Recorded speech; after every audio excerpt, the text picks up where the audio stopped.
কাটতে বসে গেলাম, ওদিকে ভাতটা আর ডিম সেদ্ধ তো হয়েছে। শুক্তোটা যা সুন্দর নিট অ্যান্ড ক্লিন করে দিয়েই যাই, যত দেরি হোক। কি সুন্দর লাগছে না ঠাকুরটাকে। গুড মর্নিং বন্ধুরা, আশা করছি তোমরা সকলেই খুব ভালো আছো, আমিও খুব ভালো আছি।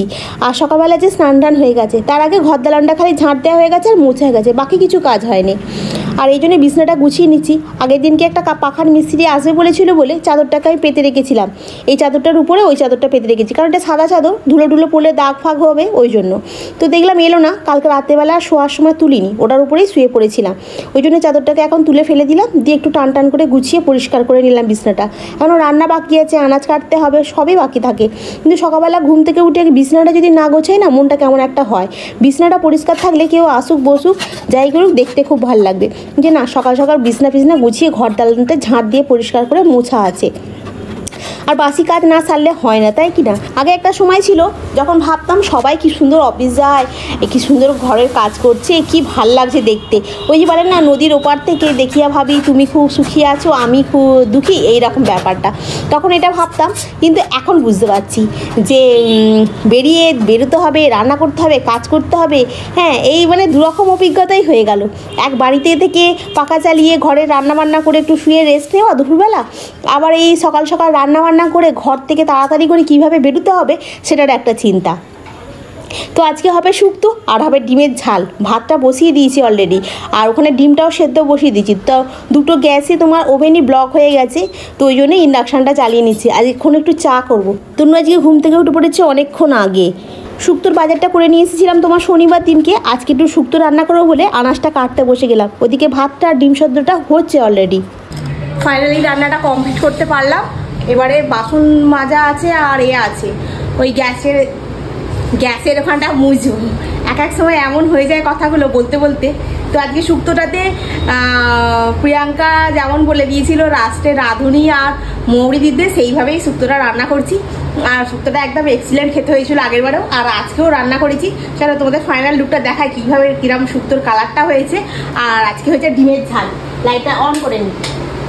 অফ ক্যামেরাতেই রান্না করলাম, কারণ কি আমার তো এর আগে আমি শুক্তোর রেসিপি তোমাদের সঙ্গে শেয়ার করেছি, ওই জন্য আর করলাম না। এটা হচ্ছে আমার ডিমের ঝাল, একদম লাল লাল করে ডিমের ঝাল হয়েছে। আর এইটা হচ্ছে আমাদের শুক্তো হয়েছে। শুক্তোটা যা সুন্দর গন্ধ বেরোচ্ছে না, কি বলবো। ডিমের ঝালটাকে একটা কিছু চাপা দিই, দিয়ে আগে গ্যাস ফ্যাসগুলো পরিষ্কার করি, তারপরে গিয়ে করবো, গ্যাসটা পরিষ্কার করবো, কড়াটা আর গ্যাসের ঝিকগুলো আছে এগুলো খালি মাজলেই হয়ে যাবে। আর তারপরে রেডি হবো, বেরোবো। আজকে সকালবেলা কোনো ক্লাস নেই, কিন্তু তবুও চেষ্টা করবো একটু তাড়াতাড়ি যাওয়ার, কারণ হয়ে গেছে যেহেতু রান্না। এবার তাড়াতাড়ি করে আগে এইখানটা পরিষ্কার করি। রান্নাঘরটা কিন্তু মেন ফার্স্ট পরিষ্কার করতেই হয় রান্না করে, নাহলে মনটাও শান্তি হয় না। আর রান্নাঘর অপরিষ্কার করে রেখে যেতেও নেই।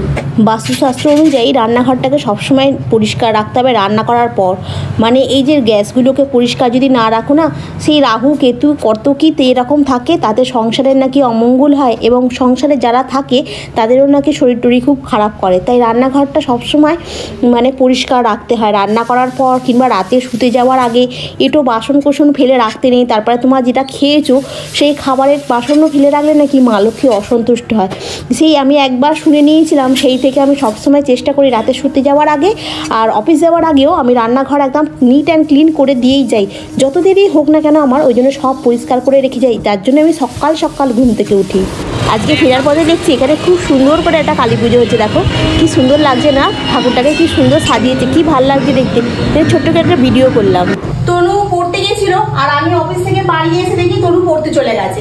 আমি বলি পড়তে চলে গেলে একা চা খাবো, তারপরে ভাবলাম না চাটা খাই, মাথাটা এখানটা খুব টিপ করছিল, ওই জন্য একটু চা খেলাম। খেয়ে ভাবছি ভিডিওটা অন করে এবার কাজগুলো করি।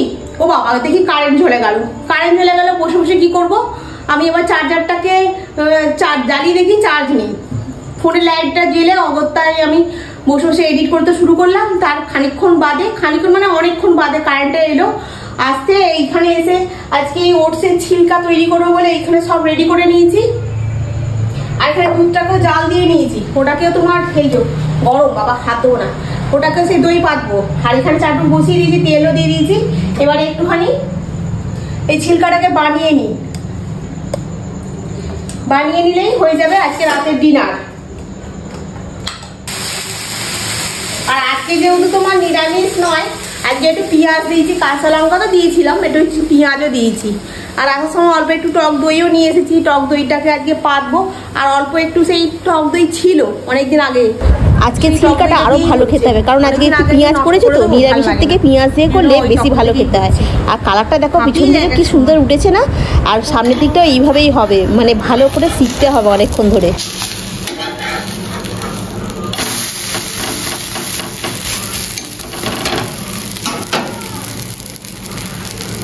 সকালবেলা কি হয়, এতটা মানে ব্যস্ত থাকি না, সকালবেলা আজকে ক্যামেরাটাকে খালি এরকম অন করে রেখেছি, দিয়ে এবার সমস্ত কাজ ছুটি করছি, যাতে তাড়াতাড়ি কাজটাও হয়ে যায় আর আমার এদিকে ভিডিওটাও মানে তৈরি হয়ে যায়। ব্লগটা তো করতে হবে বলো, ওই জন্য তাড়াতাড়ি সেট করে রেখে দিয়ে ছুটছি। আজকে আসল কথা আমি উঠতে দেরি করে ফেলেছি। আজকে আমি ভাবছি আজকে তো সোমবার, সকালের ব্যাগ নেই, 10:30টার ব্যাগ নেই, আমি একটু বেলায় যাবো। এইভাবে আমি 6:30টার সময় উঠেছি জানো, উঠে আর কিচ্ছু দেখতে পাচ্ছি না, আমি কি করব। এত দেরি করে ঘুম থেকে উঠলাম, বাথরুমে লাইটটা জ্বলছে, এত দেরি করে ঘুম থেকে উঠলাম, উঠে এবার আমাকে তো ছুটি করতে হচ্ছে। এবার আমি কাজ করতে পারবো তো আদৌ? এত ছুটি করছি মানে বলার মতো নয়। লাস্টে আমি সকালবেলা মানে কোনো কথাই বলতে পারছিলাম না। লাস্টে যখন রান্নাটা শেষ হলো তখন একটু আমি দম নিলাম, বাবা রান্নাটা যে শেষ হলো। তাই আজকে আমি ডিমের ঝোল দিয়ে ভাত খেয়ে গেছি। শুক্তোটা এত সুন্দর হয়েছিল, তনু বলছে শুক্তোটা খুব সুন্দর হয়েছে, একটু রেখে দিচ্ছি, বলছে হ্যাঁ রাখা আছে, আর কালকে খাবো। কালকে মঙ্গলবার, এমনিতে নিরামিষ। কালকে একটুখানি দেখি যদি পারি তো একটু সয়াবিনের তরকারি করবো, ভাত করবো, আর ওই শুক্তোটা দিয়ে খাওয়া হবে। ছিলকাটা একটা পিঠ উল্টে দিয়েছি, দিয়ে একটু ওয়েট করছি। তনু এসে আসল কথা কিছু খাইনি তো, আর ওই জন্য বলছে খিদে পাচ্ছে, খেতে দাও। এই দাঁড়া, এখনো হয়নি আমার রান্না। আর এটা করতে না একটু সময় লাগে, হুড়োহুড়ি করলে হয় না।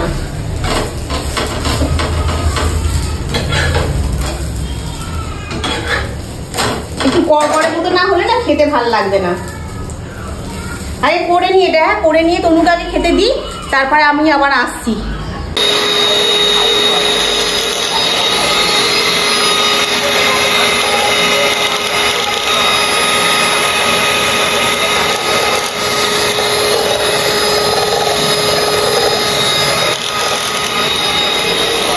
সরো ওপরে ওই যে ক্রিম, ফ্রেশ ক্রিম ফাটিয়ে যে কি বানাতে চাইছে আমি নিজেও জানি না, চালিয়েছে কি বানাচ্ছে ভগবান জানেও। এক খাওয়া হয়ে গেছে, আমারও খাওয়া হয়ে গেছে। আর খেয়ে দে আমি বলি তুই কি করছিস, বলছে দাঁড়াও না আমি আসছি। বলে দেখি একটা আওয়াজ হচ্ছে, গিয়ে ছুটে দেখলাম যে তৈরি হচ্ছে। কি তৈরি করছে ভগবান জানে, কেক হবে না কি করবে, নিচে আবার বরফ দিয়েছে দেখছি। যাই হোক কি বানায় আগে দেখি, দেখে তারপরে শেয়ার করছি। আর বাইরেটা যাওয়া যাচ্ছে না, আওয়াজ হচ্ছে, তা আওয়াজে শুনতে পাবে না আমার কথা। এই বন্ধ হলো আওয়াজ। কি হচ্ছে রে? ফ্রেশ ক্রিম বানানো, ফ্রেশ ক্রিম তো নিয়ে আসা হয়েছে, আবার কি ক্রিম বানানো হচ্ছে? হ্যাঁ বাবা, কোথায় শিখেছি যেরকম বরফ দিয়ে বানাতে হয়।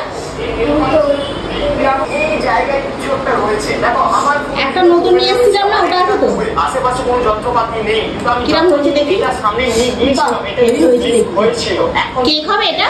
জানি না কেন এটা কেক, কেকের ক্রিম হচ্ছে। এটা হালকা ব্লিক করছে, আমি একবার দিদিকে নিয়ে যাওয়ার চেষ্টা করবো। আবার বিট করবি? এখন বাজে 11:15, এখনো পর্যন্ত তরুণ হয়নি ওখানে। যা বিট হচ্ছে ওটা একদিন খারাপই না হয়ে যায়, আবার আরম্ভ হয়ে গেছে। তো চলো বন্ধুরা, ওর কেক কখন হবে আমি বুঝতে পারছি না। তো আমি ব্লগটা আজকে শেষ করছি। কালকে যদি কিছু হয় রেডি, তো কালকে সকালবেলা মানে কালকের ব্লগে শেয়ার করে দেবো, ঠিক আছে? নেক্সট ব্লগে তোমরা আবার দেখতে পাবে তনু কি বানালো। উফ, তনুর বানানোর চোটে আমার মাথা খারাপ হয়ে যাবে। তো আজকের ব্লগটা আমি এখানেই শেষ করছি। তোমরা ভালো থেকো, সুস্থ থেকো, গুড নাইট।